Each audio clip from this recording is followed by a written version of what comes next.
पंकज जी हजिलका से। श्रीधर गुरुवार। राधे राधे महाराज जी, आपके चरणों में कोटि कोटि प्रणाम। गुरु जी, ग्रंथों में लिखा, संतों के मुख से सुना, संसार का विस्मरण करके भगवान के स्मरण में तन्मय होना चाहिए, परंतु गुरुदेव इस पर चलना मुश्किल सा हो रहा है। भगवत मार्ग में गृहस्थी बहुत बाधा बन रही है। ये गृहस्थी और नहीं, भक्ति गृहस्थी बाधा नहीं, आसक्ति बाधा है। गृहस्थी बाधा नहीं। तुम्हारी गृहस्थी में कितने लोग हैं? मैं, पत्नी और 2 बच्चे। 500 लोग हैं, समझ रहे? 500 साधक हैं जो सब अपने माता पिता परिवार नौकरी पेशा, एक से ग्रेजुएट, नौकरियां छोड़कर सब, और सबको दुलार मिल रहा है। ऐसे थोड़ी कोई रह रहा है। सब पर शासन है, सब पर दृष्टि है, पर इस भाव से है मेरे प्रभु इस रूप में आए हैं, मुझे सेवा दी है, तो यही भाव आप कर लो, कोई बाधा नहीं पहुंचेगी।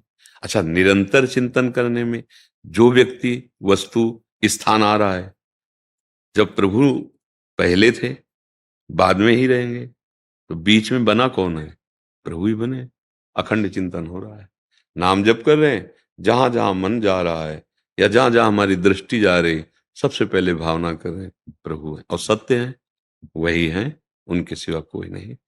हमारे अंदर जो आसक्ति है शरीर की, देखो आप अपने को यही मान रहे हैं भी, अपने परिवार को अपना मान रहे हैं, एक सीमा रख ली, एक बड़ा भारी भेद का ऐसा मेड़ बन गया, अब ये बाधा पहुंचा रही है।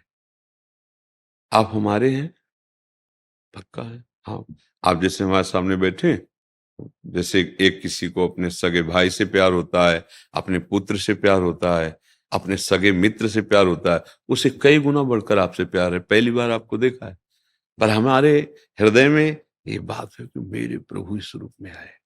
अब आपसे बात करना, मान लो आप नाराज होकर बोलने लगो, तो जैसे अपने पुत्र को समझाया जाता है, ऐसे बार बार आपको समझाएंगे, देखो आप गलत रास्ता चयन कर रहे हो, आप गलत ऐसा कर रहे हो, पर आपके प्रति जो हमारा आंतरिक भाव, वो भगवत भाव है, इसलिए यहाँ कुछ फर्क नहीं पड़ेगा। आपको इसलिए फर्क पड़ जाता है कि भगवत भाव नहीं है, ये मेरे हैं और ये पराये हैं, यही भेद, ये अच्छे हैं ये बुरे हैं, यही भेद जो है भजन नहीं करने देता। देखो, कुछ तो हम भजन भी भाग बना लिए हैं और कुछ भोग भी भाग बना लिए हैं। सच्चा भजन उस दिन होगा जिस दिन इस भोग विभाग को भी भजन बना लोगे। धर्म पूर्वक विषयों का सेवन करना, और नाथ सकल संपदा तुम्हारी, और मैं सेवक समेत सुत नारी, भगवत प्राप्ति करके भजन होने लगेगा। हमने जो संसार के कार्यों को भजन से अलग माना, वही आपके शब्दों में निकला कि ये गृहस्थी बहुत बाधक है। आज सत्संग में हमने धन्यवाद दिया गृहस्थ धर्म को। हम पैदा कहाँ हुए? गृहस्थ धर्म में। हम भिक्षा कहाँ पाते हैं? गृहस्थ धर्म में। हमारे वस्त्रों की व्यवस्था कहाँ से होती है? गृहस्थ। भला गृहस्थ धर्म निकृष्ट धर्म है क्या? और इसके बाद आप हमारी व्यवस्था करते हुए आप अपने परिवार की व्यवस्था कर रहे हैं और फिर भजन कर रहे हैं, तो अगर मिलान किया जाए तो प्रथम श्रेणी पे आप आ जाएंगे, आ जाएंगे ना। ये बात समझना है, भगवत प्राप्ति के लिए बहुत बड़ा सुविधा का योग है गृहस्थी में। अब जैसे विरक्त है, मैदान का युद्ध है इसमें, अब आपके अंदर काम आया, पाणी ग्रहण किया है, धर्मयुक्त है, कोई पाप नहीं। विरक्त के अंदर काम आया, जलो, सहो, लड़ो, उसे परास्त करो, फेल हो गए तो फेल हो गए, जीरो गए। आप फेल हुए तो फेल ही नहीं हुए, क्योंकि आपने धर्मयुक्त स्वीकार किया है। ऐसे समझ जाओ अगर, तो किले के अंदर भगवत प्राप्ति है और बाबा जी के चौड़े मैदान पे है, इसीलिए कृपाण की धार पर चलने को कहा गया है। जब निकल जा तो गृहस्थ लोग क्यों संतों को प्रणाम करते हैं? इसीलिए प्रणाम करते हैं कि जहां हम फिसल जाते हैं वहां आप पास हो गए, जहां हम जलन सह नहीं कर पाते आप जल के निकल गए, इसीलिए तो प्रणाम करते हैं। नहीं तो माता पिता की तरह हर संत का भरण पोषण गृहस्थी से ही होता है। अब देखो ना, जैसे अपने पुत्र की व्यवस्था करते हैं ना, ऐसे संतों की श्रद्धालुजन व्यवस्था करते हैं। वो गृहस्थ भजन भी कर रहा है, कमा भी रहा है और भजन करने वालों की सेवा कर रहा है। कितना महान है, आप समझो ना। हम एकांत में बैठकर कोई विक्षेप ना हो भजन कर रहे हैं, वो फावड़ा चलाते हुए रामकृष्ण हरि बोल रहा है। नहीं, हम अपना पेट भरने के लिए उसके दरवाजे जाएंगे, वो अपने पेट को ना देखकर पहले उसके पेट को भरेगा। इसलिए गृहस्थी में भगवत प्राप्ति कोई दुर्लभ नहीं है। बस ये है कि हम लोग उसको समझ नहीं पाते, हम उसको समझ नहीं पाते। सच्ची हम कहते हैं, गृहस्थी में भगवत प्राप्ति बहुत सहज है, सरल है, क्योंकि वो बहुत सेवाएं करता है। हमारे पास एक ही सेवा है, भजन। फिर भी हम अपनी सेवा में अगर कमजोर निकले तो फिर क्या फायदा। एक ही सेवा है हमारी, हम विरक्तों की एक ही सेवा है। खूब भजन करो और अपने भजन के बल से समाज का मंगल करो। और आपकी सेवा पूरे परिवार को खवाना पियाना, संत महात्मा अतिथि रिश्तेदार नातेदार सबका स्वागत करना, बच्चों को पढ़ाना, ये सब करते हुए भजन, मतलब बहादुर है, फिर बहादुर है। नहीं तो इसलिए अगर आपका भजन रुकता है तो आप सेवा कर रहे हो और उस सेवा को भगवान को समर्पित करते हो, भजन ही है। बिल्कुल ऐसा ना सोचा जाए कि गृहस्थी में भगवत प्राप्ति बहुत कठिन है।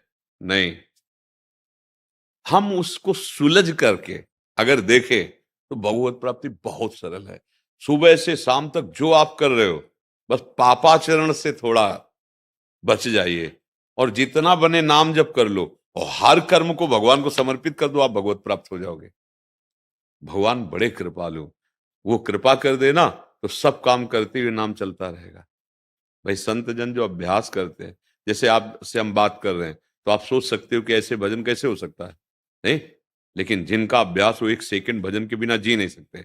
हम बार बार आपके चेहरे को देख रहे हैं ना, तो इस चेहरे में जो हम देखना चाहते हैं वो दिखाई दे रहा है। हम उसी पे स्थित होकर आपसे बात कर रहे हैं।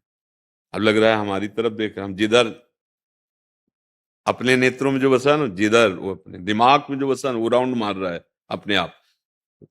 जैसे धड़कन हम थोड़ी कर रहे हैं, हो रही ना, नेत्र अपने आप झपक जाते हैं, इनका स्वभाव है ना। ऐसे ही नाम चलने लगता है जब अभ्यास हो जाता है, तो घबराने की जरूरत नहीं है। गृहस्थ धर्म परिपक्व भाव केवल जागृत हो जाए कि हमसे अधर्माचरण ना हो, तो भगवत प्राप्ति के लिए समर्थ है।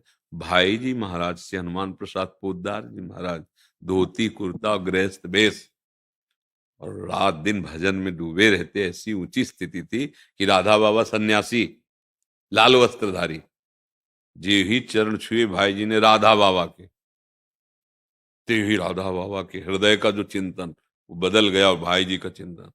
तो उनको लगा इतने बड़े महापुरुष गृहस्थ में कि हमारा जो ब्रह्म चिंतन था उसी को रोककर कृष्ण में चिंतन कर दिया। धीरे धीरे बाबा आजीवन के लिए नियम ले लिया था, जहां भाई जी का शरीर वहीं मैं रहूंगा। एक गृहस्थ धर्म में रहकर इतना ऊंचा भजन किया कि बड़े बड़े संत नीचे बैठ करके प्रवचन सुनते थे और भाई जी सत्संग। जानते हो ना, भाई जी से हनुमान प्रसाद पोद्दार जी गीता प्रेस में संपादक रहे। हाँ, तो आप भी वैसे चल। अगर आप सोचो कि किसी भी महापुरुष में कोई ज्यादा पावर शक्ति रखी, तो ऐसा भ्रम न सोचना। भगवान का अंश समान है सबके हृदय में, पंचभूत समान है। हाँ ये है कि भगवान का चिंतन करने से जितना अधिक चिंतन करोगे, उतना आपके अंदर शक्ति पावर जो छुपा हुआ है वो जगेगा, और संसार का जितना चिंतन भोगों का गंदा करोगे वो ढकता चला जाएगा। जो निरंतर भगवान के चिंतन में तो जागृत हो गया, तब आपको लगता है कि हमारे अंदर पावर नहीं, ये बहुत पावरवान है। नहीं नहीं, बिल्कुल उतना ही सामग्री आपके अंदर रखिए, बस आप उसको जागृत कर लो। गृहस्थी में वो विरक्ति, देखो भगवान ये देख के नहीं मिलते कि ये विरक्त है कि ये गृहस्थ है। भगवान देखते हैं कौन मिलना चाहता है मेरे से, भगवत मिलन की चाह जिसके अंदर, वही। आप देखो, अगर गृहस्थी भगवत प्राप्ति में बाधक होती तो भक्ति में और ज्ञान में चरम अवस्था को प्राप्त गोपी जन है ब्रज के। जहां कहीं भी उदाहरण होता है उच्च कोटि का, यथा ब्रज गोपिका नाम। अब गोपी जन कौन थी? सन्यास लिए थी कि क्या? गृहस्थी में थी, पति थे, पुत्र थे, सारे कार्य करती थी, लेकिन मुरारी पादार्पित चित्तवृत्ति, जो चित्तवृत्ति थी वो भगवान में लगी थी। सब कार्य लीप रही है, धान कूट रही हैं, पुत्र को दुलार कर रही, पति की सेवा कर रही, गौओं की सेवा कर रही और मन भगवान श्री कृष्ण में